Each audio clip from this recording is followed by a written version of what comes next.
Brasil, um país continente. 47%, quase a metade de toda a América do Sul. Um gigantesco país cujos pontos extremos, norte e sul e leste e oeste, distam mais de 4.000 quilômetros nos dois sentidos. Um país difícil, que em seu imenso território poderia colocar lado a lado toda a Europa, menos a União Soviética, a América Central, o Japão, a Tailândia, Israel, e ainda sobraria espaço. Este é o Brasil cuja história começamos agora a rememorar. Foi este país gigante, este Brasil de dimensões continentais, o cenário dos fatos que vamos iniciar neste momento. E que começamos a recordar na imagem de jovens que ainda eram crianças quando tudo aconteceu, ou de crianças que nem sequer haviam nascido quando tudo se passou. Dos que não puderam viver as experiências daquela época. E assim, a eles, aos jovens, aos que não viviam ainda, dedicamos principalmente este programa. Bem como a todos aqueles que aos poucos foram esquecendo os dramáticos instantes de 11 anos atrás. Quando o Brasil era outro, era o Brasil de ontem. Uma nação no momento histórico de uma gravíssima opção. E voltemos, portanto, um pouco ao passado. Sem ódios nem rancores, apenas para comparar. Foi há muito pouco tempo, apenas 11 anos. E o Brasil sofria uma de suas piores crises. Greves sobre greves, ameaça de guerra civil, caos quase incontrolável, deterioração econômica e financeira, indisciplina invadindo os quartéis, inflação galopante, forçando para o alto, praticamente a cada semana, os preços de tudo. Foram momentos terríveis.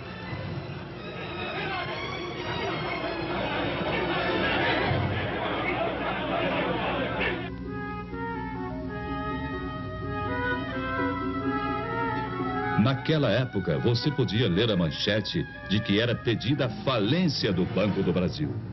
Eis uma daquelas manchetes. Hoje parece humor negro, diante desse gigante que é o Banco do Brasil, já se afirmando no mundo inteiro. Mas aconteceu. Os jovens de hoje, é certo, não se lembram disso. Eram crianças naquele tempo. Tempo de incertezas.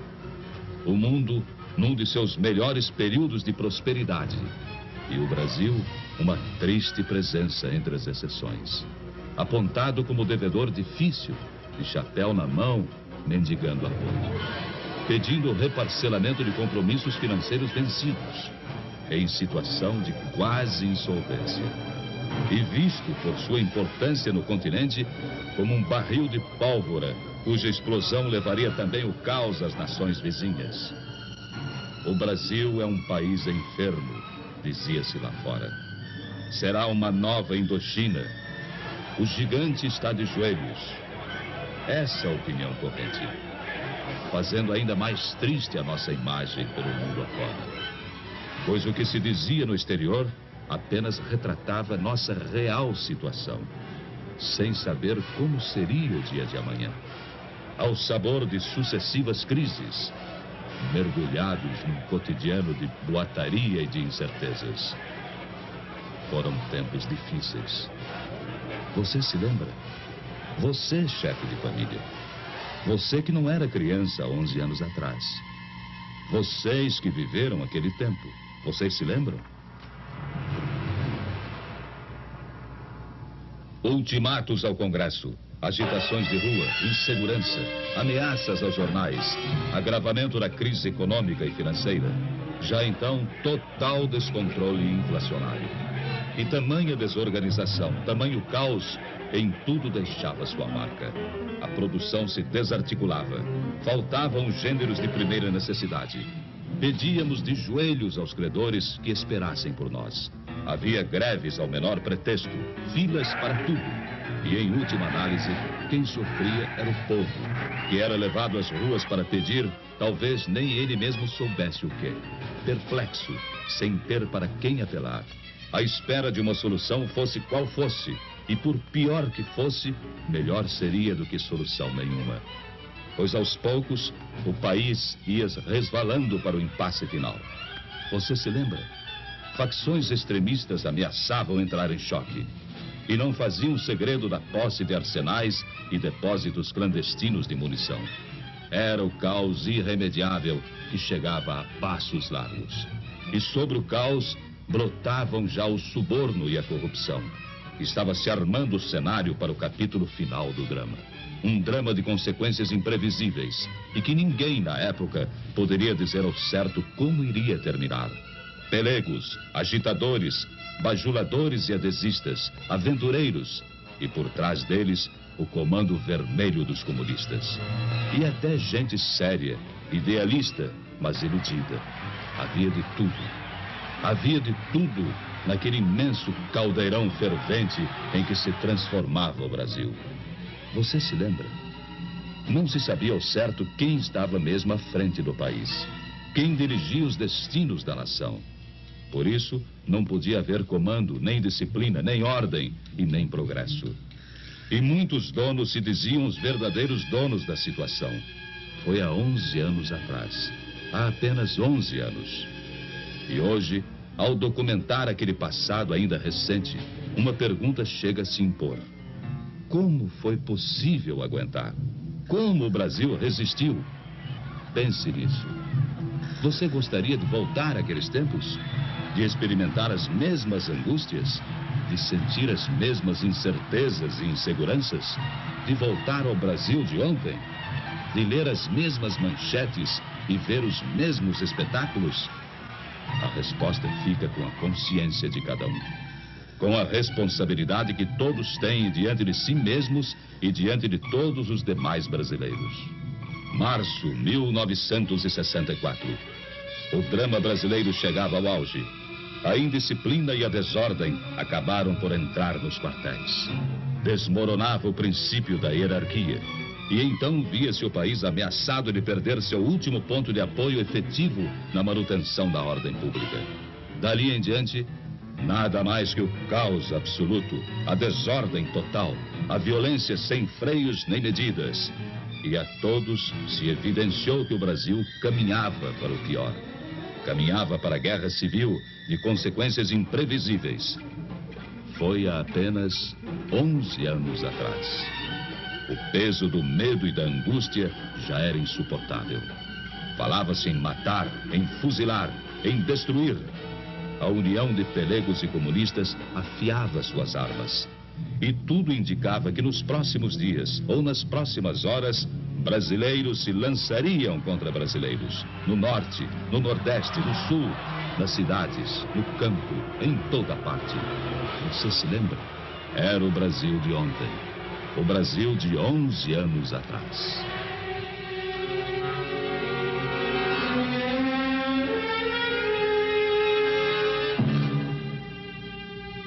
Foi no último instante, quase no momento derradeiro. E quando o país estava à beira da guerra civil, quase em pleno caos, alguma coisa aconteceu. Era impossível continuar suportando tantos desmandos, tanta incompetência, tamanha anarquia. E o clamor de vozes conscientes encontrou eco em soluções inadiáveis. E as Forças Armadas, elas próprias, mais do que ameaçadas, foram chamadas, praticamente intimadas, a cumprir a missão que o momento lhes impunha. Restabelecendo a ordem e livrando o país dos trapos vermelhos que ameaçavam sufocá-lo.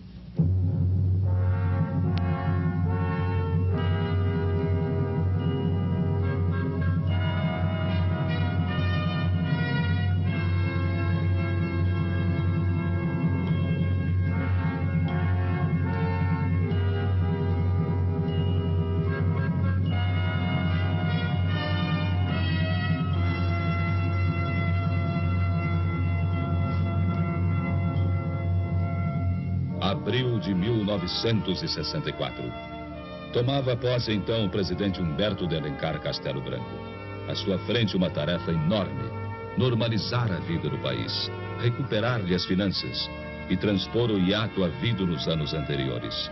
Um hiato de marasmo e paralisia, tudo isso sufocando o desenvolvimento brasileiro. Foram tempos difíceis. Castelo Branco assumir o posto diante de um quadro inflacionário inédito na história do Brasil. Até o final de 64, caso enérgicas medidas não tivessem sido tomadas, a inflação caminharia para mais de 100%. Seu período foi tipicamente de reconstrução. Restabeleceu a autoridade mesmo à custa de incompreensões de tantos companheiros dos idos de março. Tomou medidas no sentido da restauração do crédito externo do país. Lançou as bases do sistema de planejamentos globais em âmbito nacional e iniciou a retomada do progresso em seu governo. Criou seu BNH, o Banco Nacional da Habitação. Era a ótica do desenvolvimento também no campo social sendo instaurada então. Defeituosa ainda, mas semente de um grande ideal popular. Nos últimos 10 anos, o BNH financiou cerca de 1 milhão de residências. Antes de sua criação, diversos governos haviam levado quase 30 anos para financiar pouco mais de 100 mil unidades residenciais. E Castelo Branco pôde deixar o governo dizendo: entrego ao meu sucessor um país organizado e em ordem.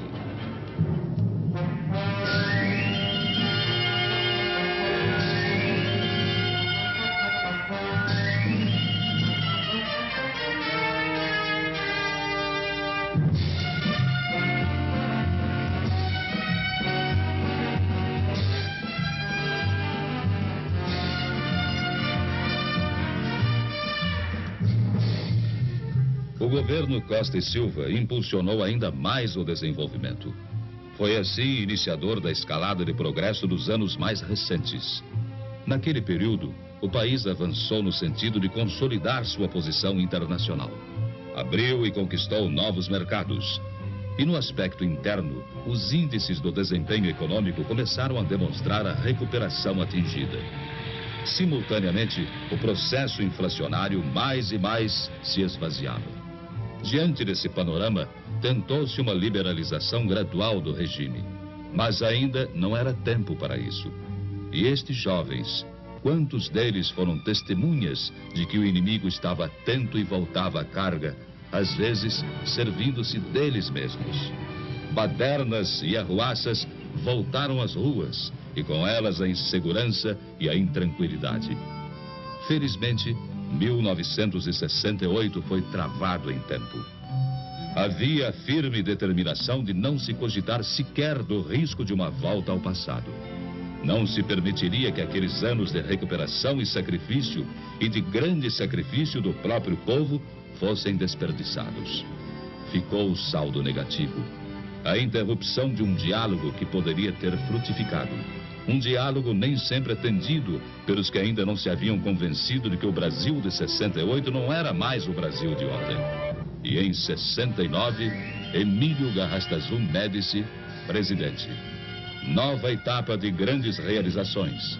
E como nunca, o Brasil experimentou o ritmo acelerado do desenvolvimento. Partimos para grandes desafios. Entre eles a conquista da Amazônia, até então praticamente intocada, embora muito falada na voz dos demagogos. Foi lançado o Plano de Integração Nacional. E a Transamazônica tornou-se um marco da histórica decisão de conquistar a Amazônia definitivamente para o território brasileiro. De afirmar ali a nossa soberania e aproveitar as suas potencialidades econômicas e transformá-las também em potencialidades sociais. Transamazônica, as 200 milhas de mar territorial, o Proterra, o PIS e o PASEP na área social, criando instrumentos financeiros de complementação do patrimônio de trabalhadores e funcionários. No governo Médici, lançou-se o primeiro Plano Nacional de Desenvolvimento. Suas metas foram quase todas superadas. E aquele primeiro plano encontra agora sequência no segundo Plano Nacional de Desenvolvimento.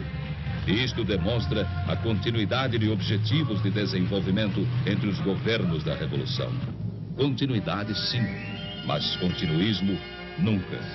Continuidade de propósitos, mas jamais continuismo de pessoas ou lideranças carismáticas. Cada presidente da Revolução, em períodos certos, passando a outras mãos o bastão de comando. E veio a posse de Ernesto Geisel, o quarto presidente brasileiro desde os idos de 64. Ao lançar o segundo Plano Nacional de Desenvolvimento, seu governo deixou clara a preocupação social dos objetivos visados.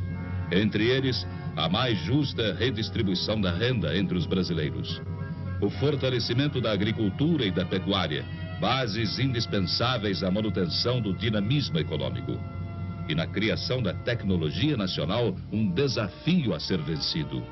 E o alargamento do mercado interno se alinha entre as outras prioridades básicas. Prioridades como energia, desenvolvimento nuclear, pois falta ainda muito, mas muito mesmo a fazer no Brasil. E é preciso que o que falta seja realizado no menor prazo possível.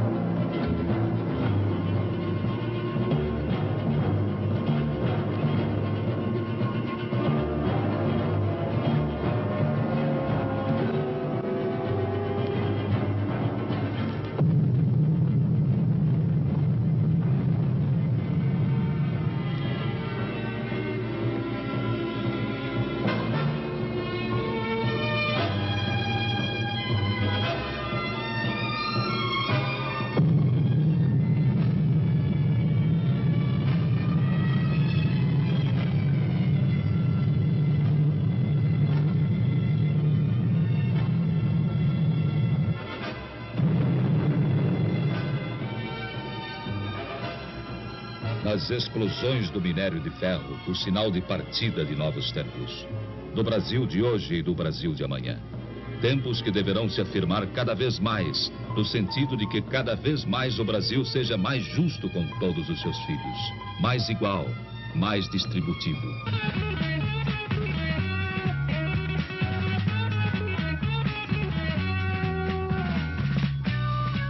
Em 64, a produção de aço era de 2.800.000 toneladas. Hoje, 8 milhões de toneladas anuais. Em 79, chegaremos a 22 milhões de toneladas. São números de enorme crescimento, que comprovam o quanto o Brasil mudou. E o quanto continua mudando e crescendo. Para provar isso, não bastam palavras. É preciso comparar, exibir fatos e números. Sem comparação, nada se deduz. E eles aí estão. Nos últimos 11 anos, nossa siderurgia mais que triplicou sua capacidade. Um enorme avanço, que será outra vez quase triplicado até o final do segundo Plano Nacional de Desenvolvimento. Traçando assim o retrato de um novo Brasil de hoje e um novo Brasil para amanhã.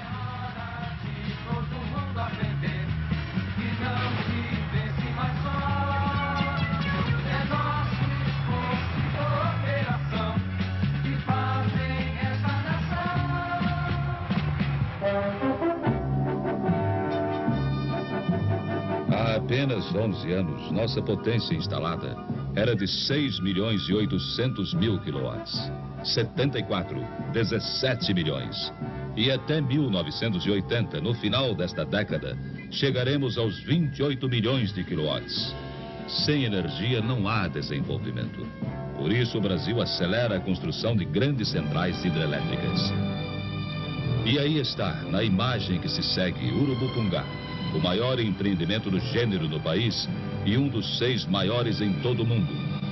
Na fronteira de São Paulo com Mato Grosso, o complexo hidrelétrico de Urubupungá é formado por 2 grandes usinas. Uma delas, Jupiá, a outra, Ilha Solteira.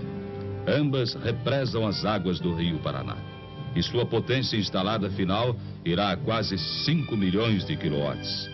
Ainda no mesmo rio, o Brasil e o Paraguai iniciarão em breve as obras da maior hidrelétrica de todo o mundo, a usina de Itaipu, no gigantismo de uma capacidade instalada entre 10 e 12 milhões de quilowatts.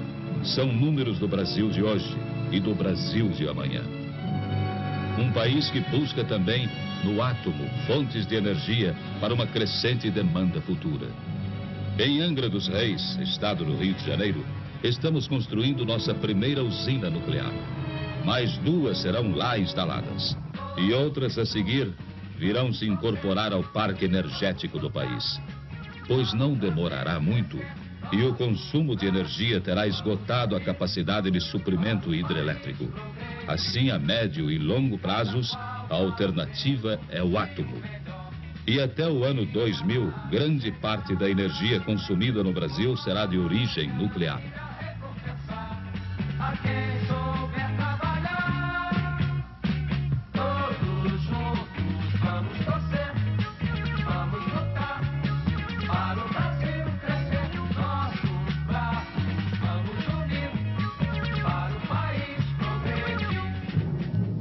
A Amazônia.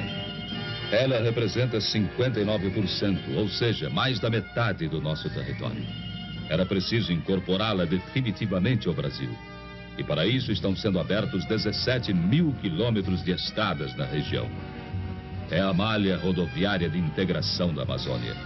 Um gigantesco e notável esforço de conquista. Dos 17 mil quilômetros, 12 mil já estão prontos. E tudo isso foi feito num prazo recorde. Feito por você brasileiro, nos últimos 5 anos. Provando assim que, afinal, estamos sabendo ter pressa. Pressa que é sinônimo de reconhecimento do quanto falta realizar. E do quanto o Brasil precisa ainda de trabalho, de esforço, para queimar etapas na construção de seu futuro. A Transamazônica, estrada que desfechou grande esforço de conquista, tem cerca de 6 mil quilômetros. Essa distância equivale a um percurso semelhante ao que liga Lisboa a Moscou. E somente isso dá uma boa medida do seu significado. Transamazônica, Perimetral Norte, Cuiabá-Santarém, Manaus-Porto Velho, Manaus-Boa Vista. Estradas que são vanguarda de colonização e que abrem caminho à descoberta de fabulosas riquezas minerais. Assim como a implantação de grandes projetos pecuários e madeireiros. É a Amazônia, por fim, se incorporando efetivamente ao Brasil. É a Amazônia do urânio, dos não ferrosos. É a Amazônia do Brasil de hoje. 1964. 183 mil veículos produzidos. Este ano, mais de 1 milhão. São números que representam 2 Brasis, o de ontem e o de hoje. Não que o de agora seja perfeito. Falta muito, mas muito mesmo, para que nos aproximemos do que o povo precisa. Mas o importante é que se trabalha para isso. Cruzar os braços ou lamentar o que falta, em nada melhora a situação. A mentalidade de outros tempos, o palavrório e a demagogia não voltarão. Não podem esconder a verdade dos fatos. E hoje, quando comparamos presente e passado e reconhecemos que não estamos nem na metade do caminho, que dizer de há 11 anos atrás?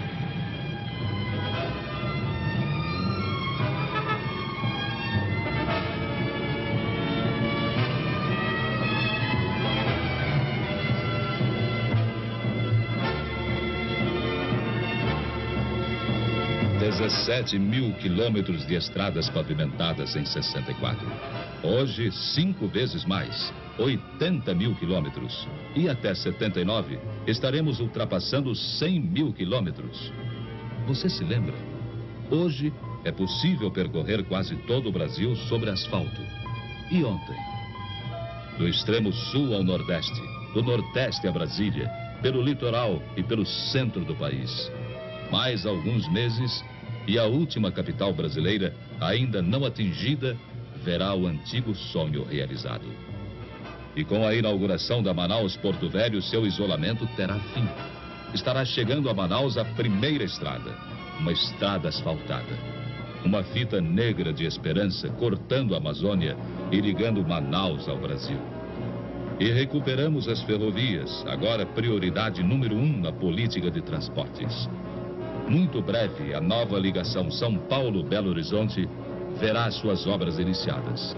Surgirá assim a Ferrovia do Minério, eletrificada de ponta a ponta, colocando nosso país entre aqueles que possuem traçados ferroviários de primeira categoria.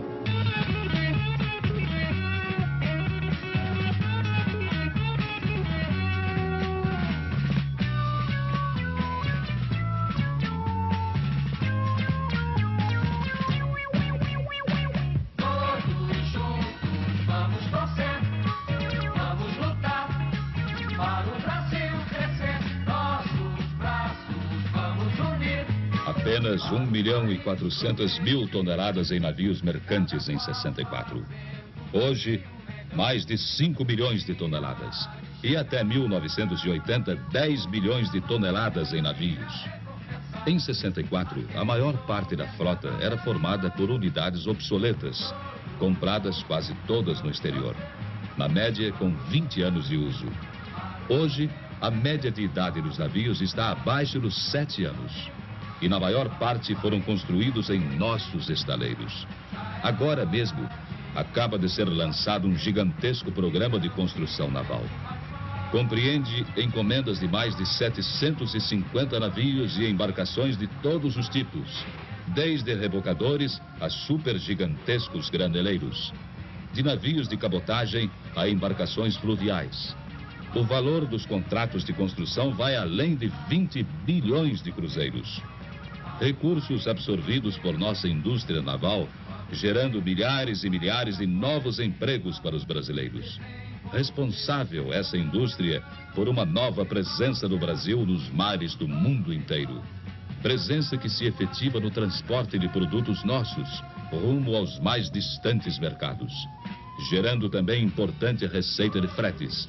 Receita que antes, quando falavam os falsos nacionalistas, era absorvida na quase totalidade pelos armadores estrangeiros.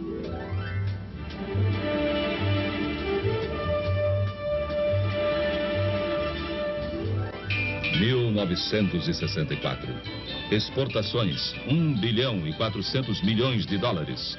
No ano passado, 7 bilhões e 500 milhões. Vamos alcançar 20 bilhões em 79.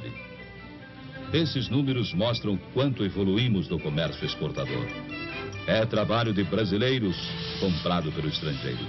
E se compararmos hoje nossas exportações de manufaturados com as exportações totais de 64, teremos uma surpresa.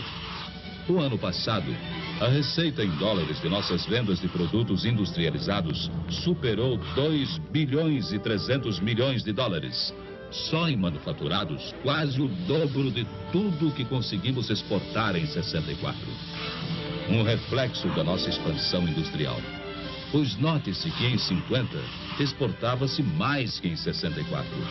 Ao invés de evoluir, portanto, antigamente estávamos andando para trás. Hoje, competimos em preço e qualidade. Por isso mesmo, temos sido alvo de medidas discriminatórias contra o ingresso de nossos manufaturados em outros países. Menos na Europa, muito mais nos Estados Unidos. Mas hoje temos altivez, dignidade, brasilidade, coragem e competência para enfrentar os que pretendem intimidar o nosso desenvolvimento. Temos agilidade para isso. Abrindo o leque dos clientes, não importando a ideologia dos compradores. Usando o poder de barganha que o próprio mercado brasileiro, tão cobiçado lá fora, agora nos oferece. É o Brasil, um novo Brasil, o Brasil de hoje. Um Brasil que você só pode ter ideia do que ele representa, embora tanto falte fazer, se você se recordar do passado que ficou lá atrás. Há 11 anos atrás, o nosso produto interno bruto era quase ridículo, 20 bilhões de dólares. Saltamos para 80 bilhões em 75. Chegaremos aos 125 bilhões em 79, quando estiver cumprida a etapa do segundo Plano Nacional de Desenvolvimento. O produto interno bruto é o retrato do que se produz no país. Daí a sua importância como forma de avaliação. Avaliação que corresponde a um diagnóstico nem sempre agradável. Mas daqui por diante, nas duas últimas partes deste documento, preparem-se para ver e ouvir também coisas não muito agradáveis. Infelizmente, verdadeiras ainda. Pois este documento sincero, honesto, produto de pesquisa, é o documento de um país que se renova e que por isso não teme a verdade. Em 64, crescíamos apenas no produto interno bruto em 2,9%. Em 74, 10% de expansão no produto interno bruto. É qualquer coisa de espetacular. quando o Japão, no ano passado, chegou a um crescimento zero. Quando os níveis de desemprego nos Estados Unidos vão a 8 milhões de pessoas. E quando o mundo, premido pela crise do petróleo, se debate em profunda convulsão econômica. Você imaginou o que nos teria acontecido se essa crise fosse há 11 anos atrás? Nem é bom pensar. Claro, o fato de estarmos conseguindo hoje suportá-la, com os preços do petróleo em níveis recordes, com a inflação que importamos dos produtos lá fora adquiridos, mostra capacidade de resistência. Mostra que percorremos um longo caminho nos últimos 11 anos. Mas é também advertência, no sentido de que precisamos até mesmo percorrer um caminho bem mais longo, para que nosso povo não seja tão pobre como ainda é. E para que nos tornemos cada vez menos vulneráveis às crises do mundo de hoje. Crises que não respeitam fronteiras, que não se detêm ante ideologias e que não permitem a vã ilusão de que escaparemos sem danos aos seus efeitos.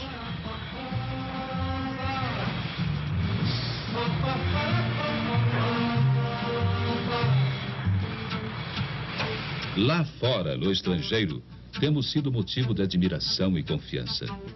Manchetes destacam o nosso avanço econômico. Há 11 anos passados, havia também manchetes. Mas, você se lembra? Elas falavam não de um Brasil que realiza, mas de um Brasil enfermo, doente. Falavam do gigante de joelhos. Hoje, boas e más notícias nos chegam instantaneamente de todo o mundo. E o Brasil está internamente coberto por micro-ondas. Deixou no passado de apenas 11 anos sua condição de país ilhado em mutismo, cego, surdo, mudo, que falava, mas precariamente com o mundo, e que mal podia se comunicar dentro de seu próprio território.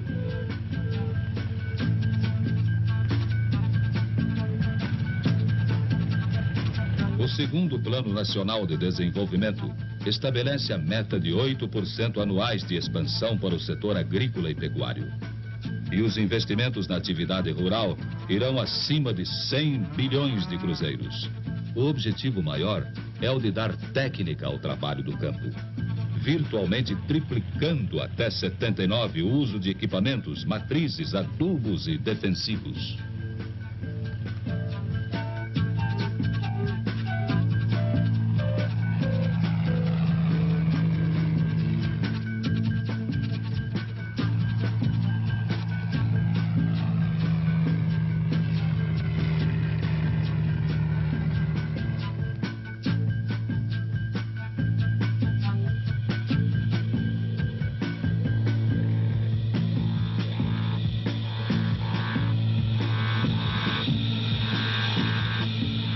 O segundo Plano Nacional de Desenvolvimento para o período 75-79 vai mobilizar investimentos num volume inédito.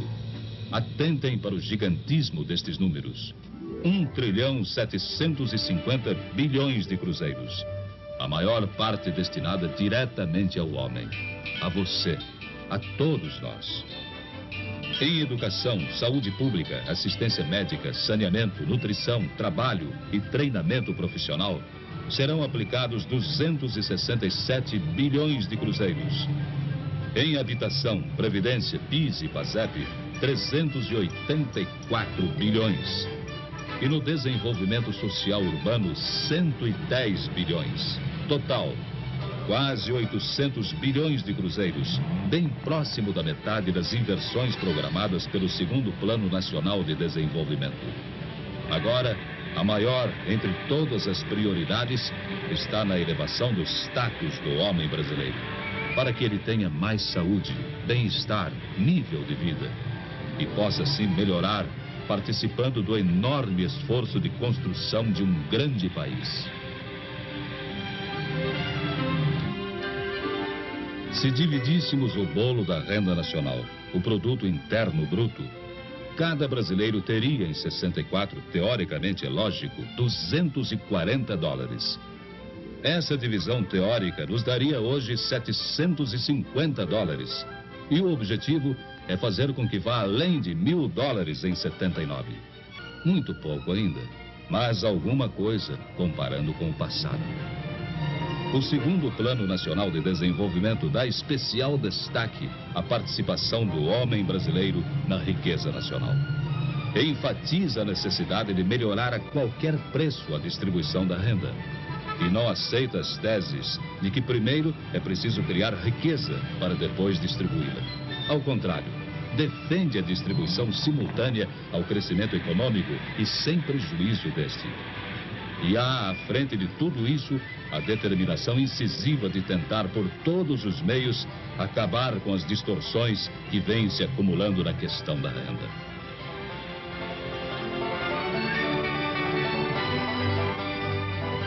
Na década de 40 a 50, a vida média do brasileiro não passava de 43 anos.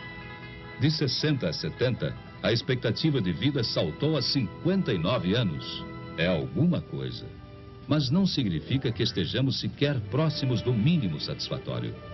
Pois se muitos melhoraram de vida, há ainda legiões de subnutridos, de portadores do mal de Chagas, da esquistossomose, do impaludismo, da tuberculose.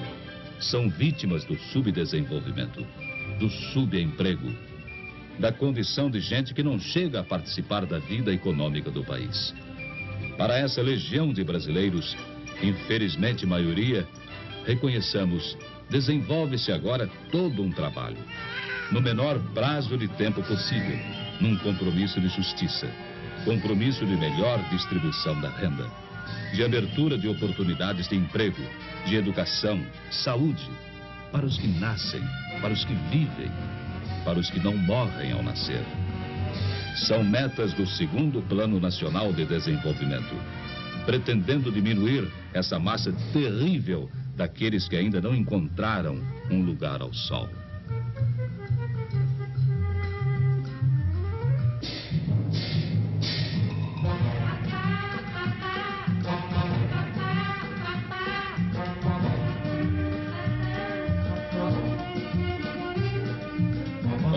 $11.500.000 estudantes no primeiro e segundo graus de ensino e na universidade. São números de 64. 21 milhões agora. E em 79, a previsão é de 27.500.000. Até lá também, o Programa de Desenvolvimento Científico e Tecnológico vai receber verbas inéditas. E assim, estaremos criando know-how nosso em inúmeras áreas indispensáveis ao desenvolvimento. O investimento em educação e tecnologia tem um retorno veloz e inestimável na aceleração do desenvolvimento. Cria-se com isso um poderoso fator de realimentação do progresso, o que vale dizer e definir como sendo um círculo virtuoso, virtuoso mesmo. Mais educação, mais tecnologia, igual a mais progresso, maior atividade econômica, mais empregos e maior bem-estar.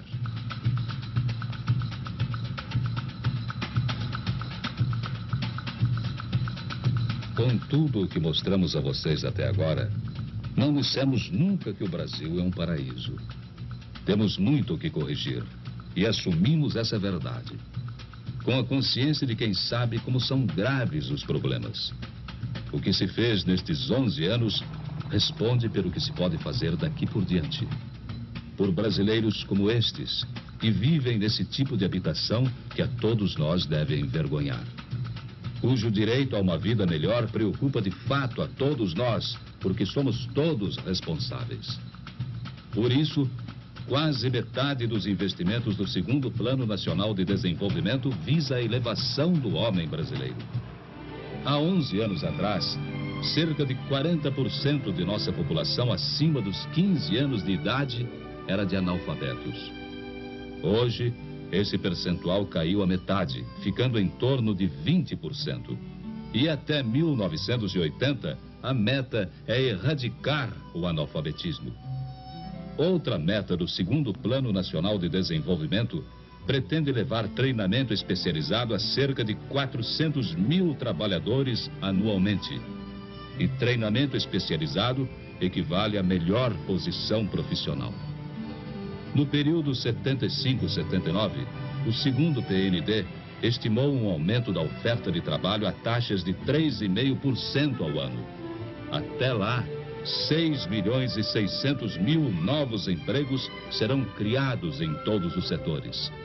Mas precisamos acelerar ainda mais o passo, para que um número cada vez menor de brasileiros como esses sofra as agruras da miséria, dos desníveis regionais, das endemias, da subnutrição. Pense nisso, como todos estamos pensando, para que a gente nossa não viva mais assim. Basta prosseguir, acreditar, para que esta obra de gerações se torne o mais rápido possível realidade pela renovação.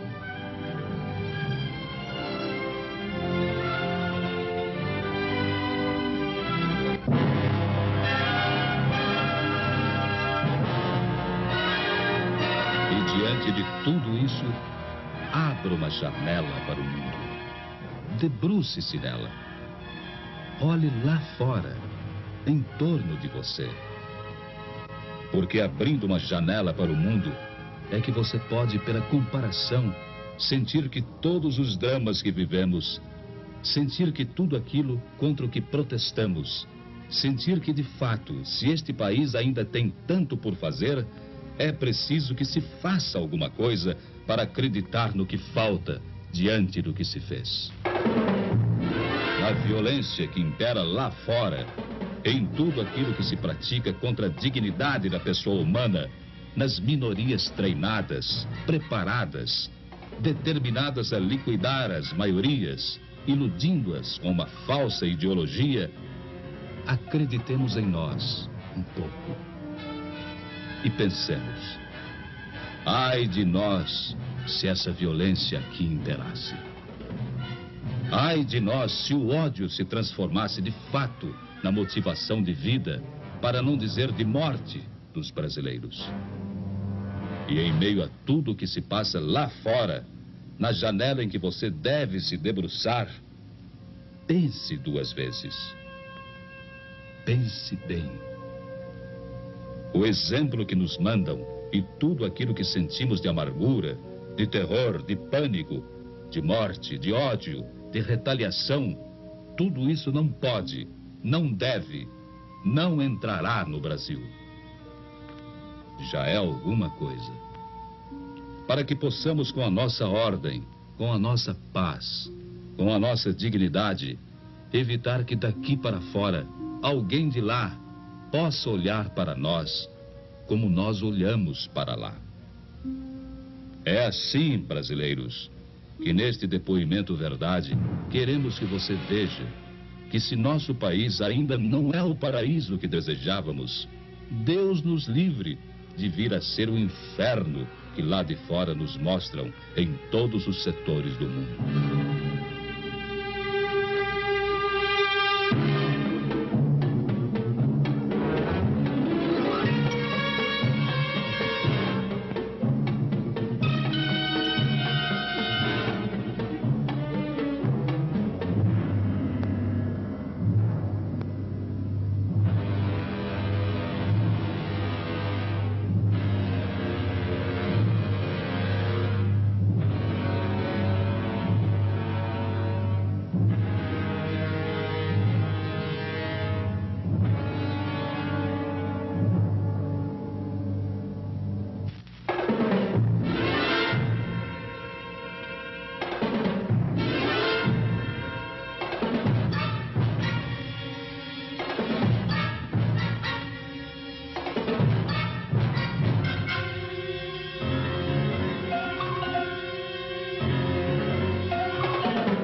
Este é o Brasil de amanhã. Este é um Brasil diferente daquilo que vem lá de fora. Este é um Brasil que precisa de nós. Na massa humana que compõe esta população de mistura de raças, onde ninguém mata ninguém por ser preto ou branco, onde ninguém mata ninguém por ser protestante, espírita ou católico, onde todos se juntam, onde todos vivem com problemas incríveis e terríveis ainda, mas juntam-se porque têm esperança. E sabem que o ódio não leva a nada, que a violência gera violência, e que, graças a Deus, há por que confiar neste país. E se tudo aquilo que aqui mostramos, num depoimento verdade, valeu por alguma coisa, nestas palavras finais, a nossa certeza de que todos nós, discordando nos limites da discordância digna e respeitosa, possamos, pelo debate livre e consciente, encontrar nossas próprias soluções dentro de casa.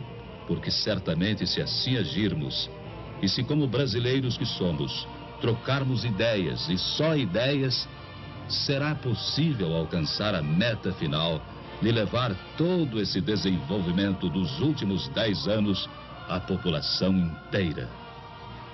E acreditar mais do que nunca que os brasileiros que fizeram o que se fez neste decênio poderão muito e muito mais fazer se juntos e unidos tiverem forças, confiança e esperança de que o objetivo desejado da felicidade cada vez maior do povo brasileiro se torne muito breve uma grande realidade.